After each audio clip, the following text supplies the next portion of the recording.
A special thank you to each of our subscribers who make this channel possible. Here's today's story.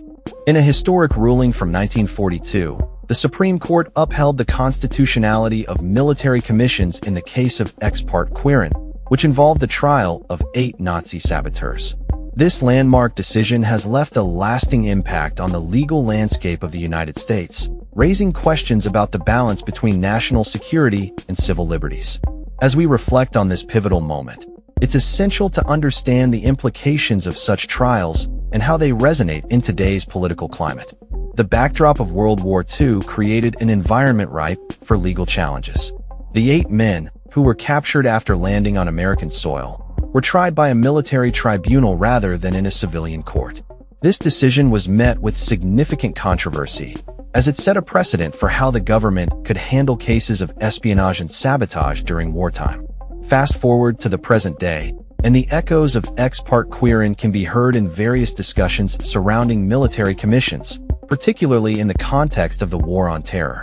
The use of military tribunals to try individuals accused of terrorism has sparked heated debates among legal scholars, politicians, and civil rights advocates. Critics argue that these commissions undermine the principles of due process and fair trial rights that are foundational to the American legal system. As we delve deeper into the implications of military commissions, it's crucial to examine the arguments both for and against their use. Proponents contend that in times of war, the government must have the flexibility to respond swiftly and effectively to threats. They argue that military commissions are necessary to protect national security and that traditional courts may not be equipped to handle cases involving classified information or national defense.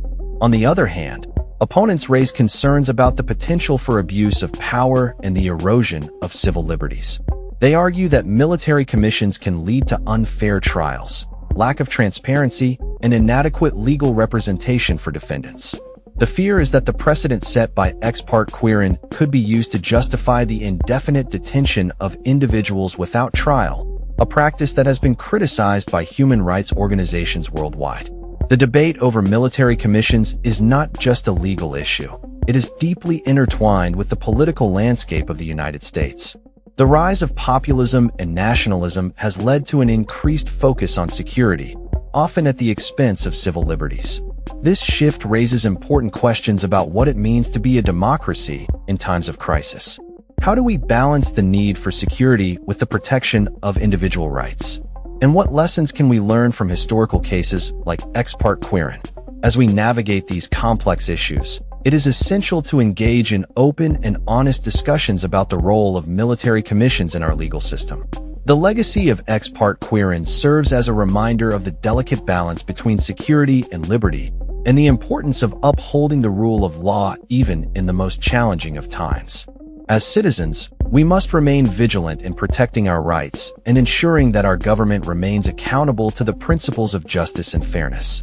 In conclusion, the history of military commissions in the United States is a testament to the ongoing struggle between national security and civil liberties. As we reflect on the Supreme Court's decision in Ex Parte Quirin, let us remember the importance of safeguarding our democratic values and the rule of law.